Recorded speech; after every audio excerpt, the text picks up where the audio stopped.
पाठ 10। एक पत्र पुत्री के नाम।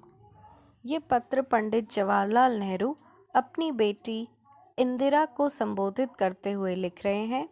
ये पत्र उन्होंने तब लिखा था जब देश की आज़ादी के आंदोलन में हिस्सा लेने की वजह से अंग्रेज सरकार ने उन्हें जेल में बंद कर दिया था। तो हम पत्र शुरू करते हैं। बेटी इंदिरा, मैं तुम्हें प्राचीन काल की सभ्यता का कुछ हाल बताता हूँ, लेकिन इसके पहले हमें यह समझ लेना चाहिए कि सभ्यता का अर्थ क्या है। यानी कि पत्र की शुरुआत में वे कहते हैं कि मैं तुम्हें प्राचीन काल की सभ्यता का हाल बताता हूँ। प्राचीन काल यानी कि बहुत पहले का समय। कोश में तो इसका अर्थ है अच्छा करना, सुधारना, जंगली आदतों की जगह अच्छी आदतें पैदा करना, और इसका व्यवहार किसी समाज या जाति के लिए ही किया जाता है। आदमी की जंगली दशा को जब वह बिल्कुल जानवरों का सा होता है, बर्बरता कहते हैं। सभ्यता बिल्कुल उल्टी चीज़ है। हम बर्बरता से जितना ही दूर जाते हैं उतना ही सभ्य हो जाते हैं। यानी कि यहाँ पर ये सभ्यता की बात कर रहे हैं। सभ्यता का जो अर्थ है वो सिंपल अर्थ ये है कि अच्छा करना, सुधरना और जंगली आदतों की तरह अच्छी आदतें पैदा करना, और बर्बरता से हमें दूर रहना है। बर्बरता यानी सभ्यता का उल्टा। बर्बरता यानी जंगली आदतें, असभ्य होना और जो है बिल्कुल गलत व्यवहार करना। हमें यह कैसे मालूम हो कि कोई समाज जंगली है या सभ्य? यूरोप के बहुत से आदमी समझते हैं कि हम ही सभ्य हैं और एशिया वाले जंगली हैं। क्या इसका अर्थ ये है कि यूरोप वाले एशिया और अफ्रीका वालों से ज़्यादा कपड़े पहनते हैं? लेकिन कपड़े तो जलवायु पर निर्भर हैं। ठंडे देश में लोग गर्म देश वालों से ज़्यादा कपड़े पहनते हैं। तो क्या इसका यह अर्थ है कि जिसके पास बंदूक है वह निहत्थे आदमी से ज़्यादा मजबूत है और इसीलिए ज़्यादा सभ्य है? चाहे वह ज़्यादा सभ्य हो या ना हो, कमज़ोर आदमी उससे यह नहीं कह सकता कि आप सभ्य नहीं हैं। कहीं मजबूत आदमी झल्लाकर उसे गोली मार दे तो बेचारा क्या करेगा? तुम्हें मालूम है कि कई साल पहले एक बड़ी लड़ाई हुई थी। दुनिया में बहुत से देश उसमें सम्मिलित थे और हर एक आदमी दूसरी ओर से ज़्यादा आदमियों को मार डालने की कोशिश कर रहा था। अंग्रेज जर्मनी वालों के खून के प्यासे थे और जर्मनी अंग्रेजों के खून के। यानी कि इस पत्र में वो सभ्यता, बर्बरता और कुछ लोग सभ्यता को कैसा समझते हैं ये बताना चाहते हैं। जैसे कि यूरोप वाले लोग समझते थे कि वे ज़्यादा सभ्य हैं, अच्छे हैं, जबकि एशिया और अफ्रीका के लोग असभ्य हैं, वे सभ्य नहीं हैं। यूरोप वालों को ऐसा इसलिए लगता था क्योंकि वे ज़्यादा कपड़े पहनते हैं। लेकिन यहाँ पर पंडित जवाहरलाल नेहरू ने कहा कि कपड़े जो हैं वो तो हर देश के जलवायु यानी कि वहाँ की भौगोलिक स्थिति, वहाँ का तापमान पर आधारित करता है। जो देश ठंडे होते हैं वहाँ स्वाभाविक से हमें ज़्यादा कपड़े पहनने पड़ेंगे, और जहाँ गर्मी ज़्यादा है वहाँ लोग कम कपड़े पहनेंगे। तो इससे हम ये फैसला नहीं कर सकते कि उस देश के लोग सभ्य हैं और दूसरे देश के लोग असभ्य हैं।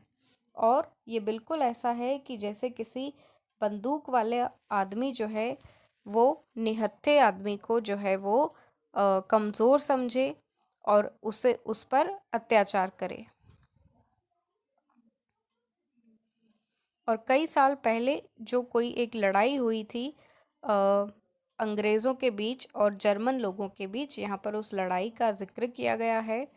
और उस लड़ाई में जो है हर आदमी का लक्ष्य यही था कि वो अपने दुश्मनों के ज़्यादा से ज़्यादा लोगों को मार डाले। इस लड़ाई में लाखों आदमी मारे गए और हज़ारों के अंग भंग हो गए। कोई अंधा हो गया, कोई लूला, कोई लंगड़ा। तुमने फ्रांस और दूसरी जगह भी ऐसे बहुत से लड़ाई के जख्मी देखे होंगे। यानी कि वे एक लड़ाई के बारे में बता रहे हैं कि जिसमें दोनों तरफ के जो लोग थे, उसमें लड़ाई के दौरान बहुत से लोग मर गए, कई लोगों के अंग भंग हो गए, यानी कि शरीर के अंग जो होते हैं वो शरीर से अलग हो गए, डैमेज हो गए। और लड़ाई की वजह से उनको बहुत सी गहरी चोटें आई, कोई अंधा हो गया तो कोई लूला लंगड़ा हो गया। तो और वो कहते हैं कि तुमने फ्रांस और दूसरी जगह भी ऐसे बहुत से लड़ाई के जख्मी देखे होंगे। पेरिस की सुरंग वाली गाड़ी में, जिसे मेट्रो कहते हैं, उसके लिए खास जगहें हैं। क्या तुम समझती हो कि इस तरह अपने भाइयों को मारना सभ्यता और समझदारी की बात है? दो आदमी गलियों में लड़ने लगते हैं तो पुलिस वाले उनमें बीच बचाव करवा देते हैं और लोग समझते हैं कि ये दोनों कितने बेवकूफ़ हैं। जब दो बड़े बड़े देश आपस में लड़ने लगे और हजारों लाखों आदमियों को मार डालें, तो वह कितनी बड़ी बेवकूफ़ी या पागलपन है। ठीक वैसा ही जैसे दो जंगली जंगल में लड़ रहे हों। अगर असभ्य आदमी जंगली कहे जा सकते हैं, तो वे मूर्ख कितने जंगली हैं जो इस तरह लड़ते हैं। यानी कि यहाँ पर वे अपनी बेटी से ये कहना चाह रहे हैं कि अगर कि जब भी दो देशों के बीच लड़ाई होती है, ये बहुत ही बुरी चीज़ है और ये बहुत ही एक तरीके से असभ्य चीज़ है। क्योंकि जब दो लोग गली में लड़ते हैं तो लोग उन्हें मूर्ख कहते हैं, पुलिस उनके बीच बीच बचाव करवाती है। लेकिन जब दो देश आपस में लड़ते हैं तो फिर इसे हम क्या कहेंगे? और जब दो देश आपस में लड़ते हैं तो सिर्फ एक दो नहीं, बल्कि हजारों और लाखों की संख्या में लोग मर जाते हैं। उसी लड़ाई में कई कई लोग जो हैं वो हमेशा के लिए अपाहिज हो जाते हैं, लूले लंगड़े हो जाते हैं। तो हमें उन देशों को क्या कहना चाहिए? क्या हमें उन देशों को सभ्य कहना चाहिए? अगर इस दृष्टि से तुम मामले को देखो तो तुरंत कहोगी कि इंग्लैंड, जर्मनी, फ्रांस, इटली और बहुत से दूसरे देश जिन्होंने इतनी मार काट की जरा भी सभ्य नहीं हैं। फिर भी तुम जानती हो कि इन देशों में कितनी अच्छी अच्छी चीज़ें हैं और वहाँ कितने अच्छे अच्छे आदमी रहते हैं। तुम कहोगी कि सभ्यता का अर्थ समझना आसान नहीं है, यह बहुत ही मुश्किल मामला है।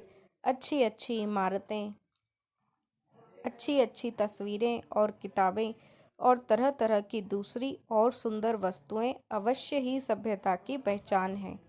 भला आदमी जो स्वार्थी नहीं है और सबकी भलाई के लिए दूसरों के साथ मिलकर काम करता है, सभ्यता की इससे भी बड़ी पहचान है।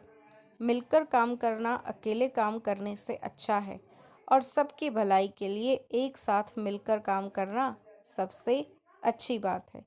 यानी कि वे अपनी बेटी से कहते हैं कि अगर सभ्यता को हम इसी तरीके से देखें तो हमें ये लगेगा कि इंग्लैंड, जर्मनी, फ्रांस, इटली और ऐसे बहुत से देश कि जिन्होंने दूसरे देशों से लड़ाइयाँ की है, वहाँ मारकाट हुई है, ये जरा भी सभ्य नहीं है।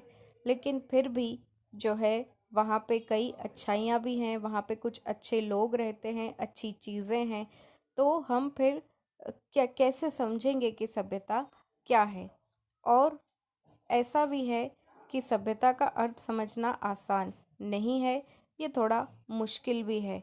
क्योंकि इन्हीं देशों में अच्छी इमारतें, अच्छी तस्वीरें, अच्छी किताबें और तरह तरह की और दूसरी वस्तुएं हैं जो इनकी सभ्यता की पहचान भी हैं। जैसे हमारे देश में बहुत सी एक प्राचीन जो जगहें होती हैं, जो प्राचीन मंदिर होते हैं, वे हमारी सभ्यता की पहचान है।